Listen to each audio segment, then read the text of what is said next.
ఎప్పుడు రంగుల పిచ్చి పిచ్చి బట్టలు వేసుకునే వాళ్ళని ఓన్లీ వైట్ బట్టలు మాత్రం వేసుకోండి ఒక నెల రోజులు అని చెప్పి చూడండి. ఆ నెల రోజుల తర్వాత వాళ్ళు మాట్లాడే విధానం, కూర్చునే విధానం, నడిచే విధానం అన్నీ మారిపోతాయి. దీన్ని థెరపీ అంటారు. థెరపీ అంటే చికిత్స, రెమిడియల్ మెజర్.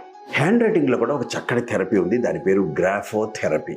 ఈ గ్రాఫోథెరపీలో ఐ అనే ఒక అక్షరం గురించి చూద్దాం. ఈ ఐ మీద సర్కిల్ పెట్టాలా, డాట్ పెట్టాలా అని చాలా మందికి డౌట్స్. గ్రాఫాలజీ అనే ఒక సబ్జెక్ట్లో ఐ మీద సర్కిల్ పెడితే కొంచెం క్రియేటివిటీ ఉంటుందని ఉంది, కానీ లిటరేచర్లో మాత్రం ఎక్కడా సర్కిల్ లేదు. ఐ అని చూడండి, మీకు డాట్ అనే ఉంటుంది.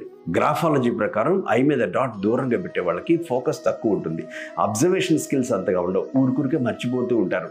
ఒక నెల రోజుల పాటు స్మాల్ ఐ మీ హ్యాండ్ రైటింగ్లో ఏ పదంలో బిగినింగ్లో వచ్చినా, ఎండింగ్లో వచ్చినా, మధ్యలో వచ్చినా సరే డాట్ పెట్టి చూడండి. ఆ డాట్ని దగ్గరగా పెట్టి చూడండి. ఒక 1 మంత్లో మీ లైఫ్లో చాలా చేంజెస్ వస్తాయి. అబ్జర్వేషన్ పెరుగుతుంది, ఫోకస్డ్గా ఉంటారు, మెమరీ స్కిల్స్ ఎన్హాన్స్ అవుతాయి.